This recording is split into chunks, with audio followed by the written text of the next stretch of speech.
Hello everyone. तो आज हम लोग कक्षा 10 के विज्ञान विषय के 30 एमसीक्यू करने वाले हैं। ये क्वेश्चंस सितंबर महीने में जो है पूछा गया है। जो क्वेश्चन नंबर 1 है, स्टार्ट करते हैं हम लोग। यहाँ दिया हुआ है कि निम्नलिखित पदार्थों में कौन चालक है, कौन कंडक्टर है। तो कांच, चीनी मिट्टी, एल्युमिनियम और अवरक। तो यहाँ हम लोगों को पता है कि एल्युमिनियम जो है यह विद्युत का एक गुड कंडक्टर है, एक अच्छा चालक है। तो इसका ऑप्शन हो जाएगा ऑप्शन नंबर सी। आगे इसमें सेकंड बोल रहा है कि आवेश का एसआई मात्रक होता है ओम मीटर, कूलाम, वोल्ट या फिर एम्पियर। तो जो कूलाम है यह आवेश का एसआई मात्रक होता है। ओम मीटर जो होता है यह हो जाता है प्रतिरोधकता का एसआई मात्रक होता है। जो वोल्ट है यह विभव का एसआई मात्रक होता है, विभव। और जो एम्पियर है यह विद्युत धारा यानी कि इलेक्ट्रिक करंट का जो है यह एसआई मात्रक होता है। तो इसका ऑप्शन हो जाएगा option number B, coulomb. Question number 3 कहा जा रहा है प्रतिरोध का एसआई मात्रक है। तो वोल्ट जो है यह हम लोगों ने देख चुका है कि वोल्ट जो है यह किसका है, यह विभव का है, राइट। आगे जो कूलाम है यह किसका एसआई मात्रक है, तो कूलाम है आवेश का। हम लोगों ने इससे पहले वाले क्वेश्चन में देखा है कि कूलाम जो है यह आवेश का एसआई मात्रक है। ओम जो है यह हो जाएगा किसका एसआई मात्रक, तो यह प्रतिरोध का हो जाएगा। एंड अगेन एम्पियर जो है यह किसका एसआई मात्रक है, तो यह है विद्युत धारा का एसआई मात्रक है, राइट। जो नेक्स्ट क्वेश्चन है ये यहाँ है कि किस उपकरण में धन यानी कि प्लस और ऋण यानी कि माइनस का चिन्ह नहीं होता है। विद्युत सेल, जैसा कि हम लोगों को पता है, यहाँ अगर हम लोग देखें जो विद्युत सेल है इनमें प्लस और माइनस के जो साइन है ये इसमें ऑलरेडी बने हुए होते हैं। यह आमीटर है जो कि इनका हम लोग प्रयोग करते हैं विद्युत धारा को मापने में। तो इसमें भी हम लोग देखें यहाँ पे तो प्लस और माइनस का जो है यहाँ पे चिन्ह बना हुआ होता है। इसी तरह से अगर हम लोग वोल्ट मीटर को देखें तो इसमें भी प्लस और माइनस का जो चिन्ह है वह क्या होता है, ऑलरेडी बना हुआ होता है। तो अगर हम इस क्वेश्चन की बात करें तो यहाँ पे इनमें से कोई नहीं इनका हो जाएगा आंसर, बिकॉज जो आगे जो 3 इसमें जो ऑप्शन है उन सभी में जो प्लस और माइनस का जो चिन्ह होता है वह ऑलरेडी बना हुआ होता है। नेक्स्ट क्वेश्चन नंबर 5 बोल रहा है जो 1 वोल्ट जो होता है यह किसके बराबर होता है। तो 1 वोल्ट जो होता है यह हो जाता है 1 जूल पर सेकेंड के बराबर हो जाता है, ऑलराइट।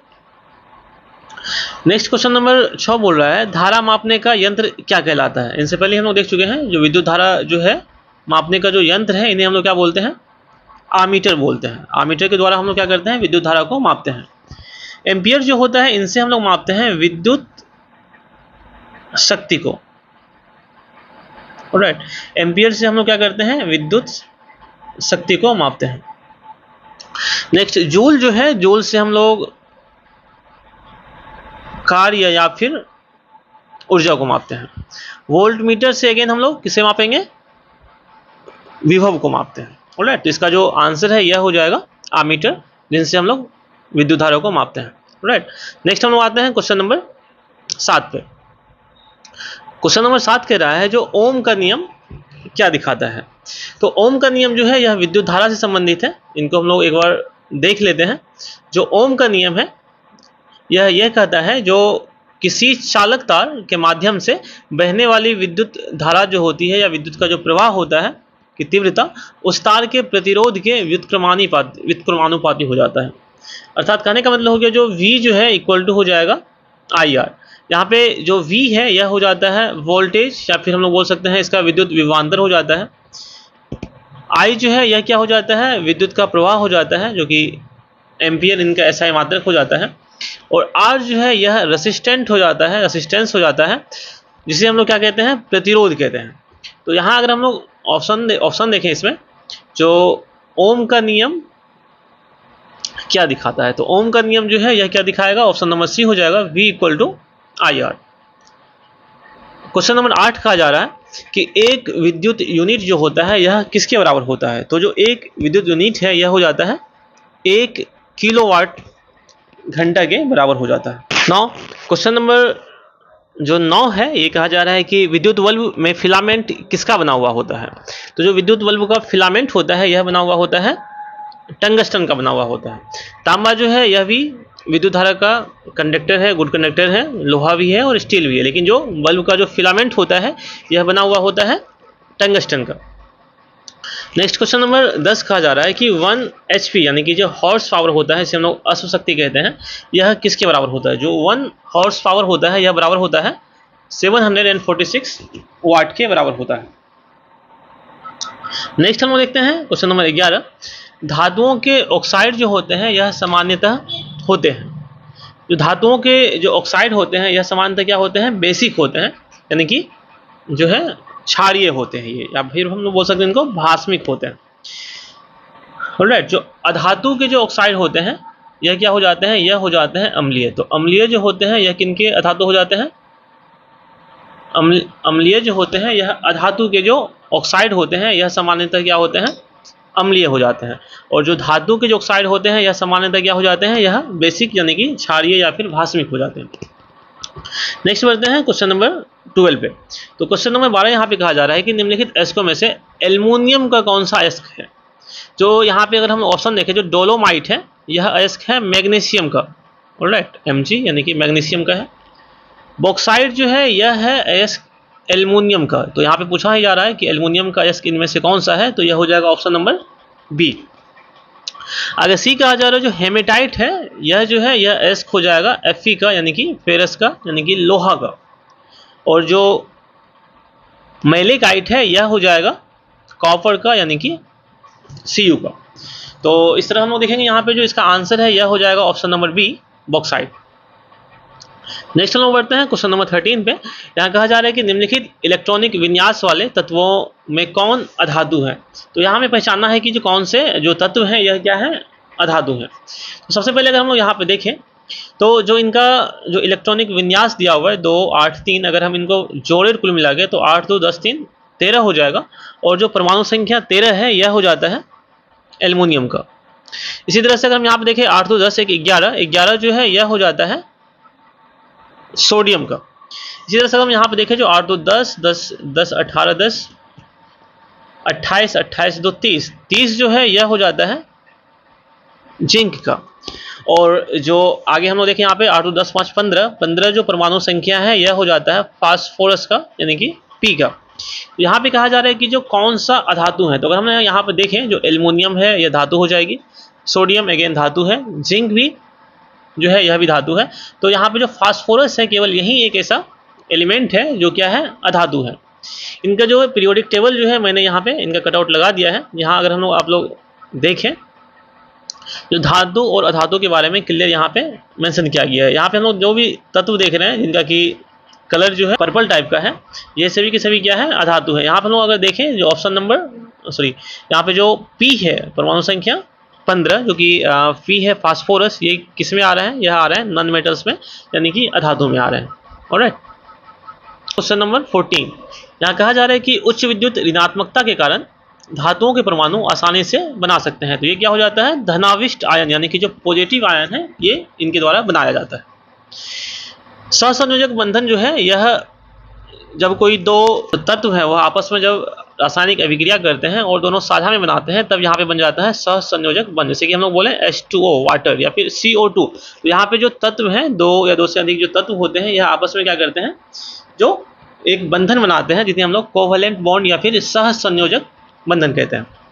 नेक्स्ट क्वेश्चन नंबर 15 कहा जा रहा है कि निम्नलिखित में से कौन सबसे अधिक क्रियाशील जो है यह तत्व है? तो ऑप्शन है यहाँ पे सोडियम, आयरन, जिंक और एल्युमिनियम। अगर हम लोग यहाँ पे देखें जो सोडियम है यह क्या हो जाएगा? सबसे अधिक क्रियाशील तत्व हो जाएगा। अगर हम लोग इसको बढ़ते क्रम में अरेंज करें तो यहाँ पे जो सबसे जो कम हो जाएगा इन चारों ऑप्शन में यह हो जाएगा Fe का, अर्थात लोहा का। इनसे अधिक जो क्रियाशील तत्व हैं ये हो जाते हैं जिंक, यानी कि जो Zn है।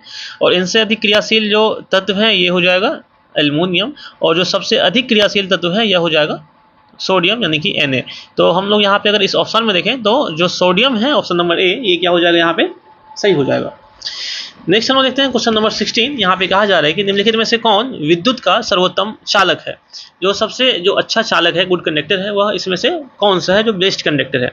तो यहाँ पे ऑप्शन इसका हो जाएगा ऑप्शन नंबर सी, यानी कि जो है सिल्वर। अगर हम इनको भी अगर हम अरेंज करें बढ़ते हुए क्रम में तो जो पीवी है, जो लेड है, शीशा है, यह जो है इन चारों ऑप्शन में क्या होते हैं, सबसे कम जो है विद्युत का चालक है। इसके बाद इनसे अधिक जो है यह हो जाता है एल्युमिनियम हो जाता है। एल्युमिनियम से भी ज़्यादा अच्छा जो गुड कंडक्टर है यह हो जाता है कॉपर, और जो सबसे अच्छा है वह है Ag यानी कि जो सिल्वर है, चांदी है। नेक्स्ट हम देखते हैं क्वेश्चन नंबर 17। यहाँ पे कहा जा रहा है कि निम्नलिखित में से कौन सी अधातु द्रव होती है। जो ब्रोमीन होता है, ब्रोमीन यह क्या होती है, यह द्रव के रूप में होती है। नेक्स्ट हम अगर सल्फर के बारे में देखें तो सल्फर का जो परमाणु संख्या है यह हो जाता है 16 हो जाता है। क्लोरीन जो है इनका परमाणु संख्या हो जाता है 17 यानी कि 17 हो जाता है। आयोडीन जो है इनका परमाणु संख्या हो जाता है 53 यानी कि 53 हो जाता है। इन सभी का जो परमाणु संख्या है इनका नाम है, जो पीरियोडिक टेबल है, मैंने इसका कटआउट इसमें लगाया हुआ है पीडीएफ में, जो कि पीडीएफ में आपको मिल जाएगी। और क्वेश्चन नंबर 18 कहा जा रहा है कि निम्नलिखित में से कौन सी अधात्वीय ऑक्साइड की प्रकृति उदासीन होती है। तो हम लोग यहाँ पे देखें जो CO2 है, कार्बन डाइऑक्साइड, तो इनका जो प्रकृति है यह हो जाता है एसिडिक यानी कि हम बोल सकते हैं यह अम्लीय होता है। इसी तरह से अगर हम लोग देखें यहाँ पे जो फास्फोरस पेंटोक्साइड है जो कि P2O5 है, इनका जो प्रकृति है ये भी अगेन क्या हो जाता है, एसिडिक हो जाता है यानी कि अम्लीय हो जाता है। जो CO है यह क्या हो जाता है, यह उदासीन होता है। तो इसका जो आंसर है यह क्या हो जाएगा, सी हो जाएगा। इसी तरह से जो SO2 है, सल्फर डाइऑक्साइड, ये भी क्या होती है, एसिडिक है यानी कि जो है अम्लीय है। तो इसका जो आंसर है, जो इनकी प्रकृति उदासीन होती है, यह हो जाएगा CO यानी कि कार्बन मोनोऑक्साइड। कार्बन मोनोऑक्साइड को हम लोग एक प्रकार से जहरीला गैस भी कहते हैं। नेक्स्ट हम लेते हैं क्वेश्चन नंबर 19 पे। क्वेश्चन नंबर 19 यहाँ पे कहा जा रहा है कि निम्नलिखित में से कौन सी धातु तनु सल्फ्यूरिक अम्ल से अभिक्रिया जो है वह नहीं करती है। तो हम लोग यहाँ पे देखें जो Cu है यानी कि जो कॉपर है, यह सल्फ्यूरिक एसिड से जो है रासायनिक अभिक्रिया नहीं करती है। अगर हम लोग मैग्नीशियम को सल्फ्यूरिक एसिड से रासायनिक अभिक्रिया करवाएं तो यहाँ पे हमको मिलेगा MgSO4, जिसे हम लोग मैग्नीशियम सल्फेट कहेंगे, और प्लस हाइड्रोजन गैस जो होगा वह क्या होगा, रिलीज होगा।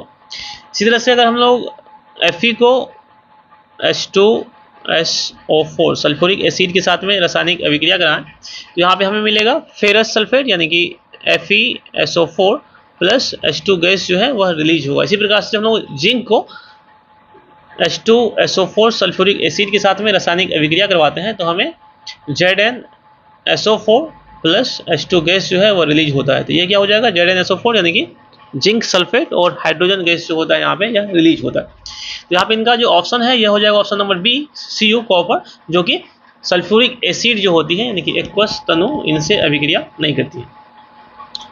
नेक्स्ट हम देखते हैं जो क्वेश्चन नंबर 20, अयस्क में उपस्थित जो अपद्रव होते हैं यह क्या कहलाते हैं। जो अयस्क में उपस्थित अपद्रव होते हैं इन्हें हम लोग गैंग कहते हैं, जो कि ऑप्शन नंबर बी है। धातुमल जो होता है यह धातु गलाने पर जो है यह अलग होता है ना। जब हम लोग धातु को जब हम लोग गलाते हैं तो धातु गलाने पर क्या होता है, जो यह उनसे धातु से जो है अशुद्धियाँ वह होती है वह अलग हो जाती है। धातु गलाने पर जो है अलग होता है। लेकिन खनिज जो होता है इनको हम लोग खदानों से यानी कि जो है खान से खोद कर बाहर निकालते हैं, और इनमें जो है जो धातु अधातु ये सभी जो है उनमें पाए जाते हैं। लेकिन जो गालक है, जो कि फ्लक्स जो है, यह क्या होते हैं, यह रासायनिक साफ सफाई या फिर शोधन में जो है इनका प्रयोग किया जाता है। नेक्स्ट हम लोग देखते हैं क्वेश्चन नंबर 21, अनुवांशिकता का पिता किसे कहा जाता है। तो यह कहा जाता है ग्रेगर जॉन मेंडल को।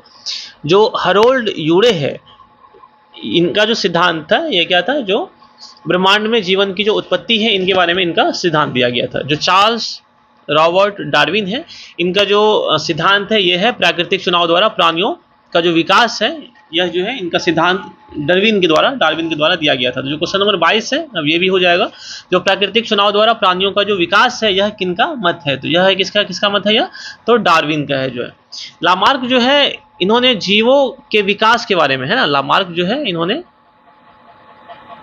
जीवों के विकास के बारे में सिद्धांत दिया था। जो ऑप्रीन है इन्होंने जीवन की उत्पत्ति का जो है एक सिद्धांत दिया था। नेक्स्ट हम लोग देखते हैं यहाँ पे क्वेश्चन नंबर 23, कोशिका में आनुवांशिक पदार्थ क्या है, जो जेनेटिक मटेरियल है सेल में, ये क्या होते हैं? तो वो हो जाते हैं ऑप्शन नंबर सी, जो कि है डीएनए। जीन जो होता है यह डीएनए का ही क्या होता है, एक छोटा सा खंड होता है। डीएनए का छोटा क्या होता है, यह एक खंड होता है जिनका एक विशिष्ट जो है वह एक गुण होता है। आगे गुणसूत्र जो होता है यह धागे की तरह क्या होती है, एक संरचना होती है, जिनमें क्या होता है, जो जीन के बारे में जो इंफॉर्मेशन होती है यह यहाँ पे मिलता है। हरित लवक जो है क्लोरोप्लास्ट, यह क्या होता है, जो हरे कलर का पिगमेंट होता है, जो कि पादपों में पाया जाता है, जिनका जो है मेन काम होता है, जो फोटोसिंथेसिस का जो प्रोसेस होता है इनमें यह मदद करता है, इन्हीं के द्वारा हो पाता है। नेक्स्ट क्वेश्चन नंबर 24 कहा जा रहा है कि स्त्रियों के जो लिंग गुणसूत्र होते हैं यह क्या होते हैं? जैसा कि हम लोगों को पता है कि जो प्राणियों में जो क्रोमोजोम की संख्या होती है या गुणसूत्र की संख्या होती है, यह होती है कुल मिला के 46, यानी कि हम लोग बोल सकते हैं 23 जोड़ी होती है। 23 जोड़ी में जो 22 जोड़ी है यह दोनों में मेल और फीमेल दोनों में क्या होती है, समान होती है। लेकिन जो 23वां जोड़ी है, जो लास्ट जोड़ी है, इसमें अगर XX जोड़ी में आ रहा है तो यह हो जाएगी फीमेल, और अगर XY में आ रहा है, जो लास्ट जोड़ी है 23वां जोड़ी, तो ये क्या हो जाएगा, मेल हो जाएगा। तो यहाँ पे पूछा जा रहा है कि स्त्रियों के लिए गुणसूत्र जो होते हैं, लिंग गुणसूत्र, वो क्या होते हैं? तो यह हो जाएगा XX हो जाएगा। आगे क्वेश्चन नंबर 25 कह रहा है जो मनुष्यों यानी कि मनुष्य का वैज्ञानिक नाम क्या है? तो मनुष्यों का जो वैज्ञानिक नाम है यह है होमो सेपियंस है। होमो हेबिलिस जो है, यह जो पैलियोथिक जो एज था, यानी कि जो पत्थर से औजार बनाने वाले जो लोग थे उस टाइम के, उनको कहा गया है।